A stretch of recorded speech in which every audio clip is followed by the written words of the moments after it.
The record ministerial attendance at this meeting shows clearly the importance of our discussion today.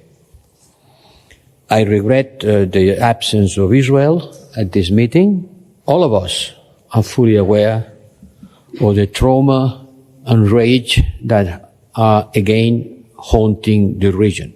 Nothing can justify the indiscriminated brutality Hamas unleashed against civilians on the 7th of October, but one horror cannot justify another horror. The suffering of the civilian population of Gaza, depriving them of basic needs, the highly disproportionate death toll, including more than 5,000 Palestinian children, and turning half of Gaza into rubble, most of the public opinion around the world considers unacceptable. The prosecutor of the International Criminal Court has stated that compliance with international humanitarian law is not only a moral imperative, but a legal obligation. And in September, he started working with international law abuses in the West Bank. Now we have a recent agreement on a 4-day truce and the release of civilian hostages. This is an important first step. We appreciate the role of Qatar, Egypt, and others in achieving it, but much more is needed to alleviate the dire situation in Gaza and to find a way out of the current crisis. The pause should be extended to make it sustainable and long-lasting while working for a political solution. A political solution that should allow us to break the cycle of violence once and for all. The violence is spread by extremist settlers in the West Bank, many times under protection from the Israeli police and military, does not make Israel safer.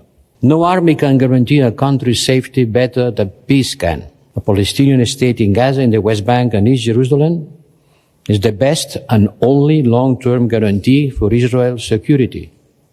There will not be peace or security for Israel without a Palestinian state. The region could not survive another Nakba. Peace between Israel and Palestine has become a strategic imperative for the entire Euro-Mediterranean community and beyond.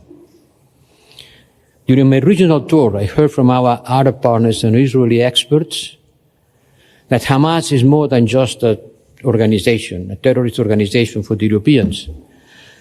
It's an idea, an ideology, and you cannot kill an idea unless you prove that you have a better one. And to defeat the ideology of Hamas, Palestinians need a credible political prospect for statehood based on international parameters. I understand that our Arab partners do not want to talk about the day after. They don't want to talk about the day after in Gaza without having a clear and credible political prospect. That's why we should agree today to work together to build such a political horizon.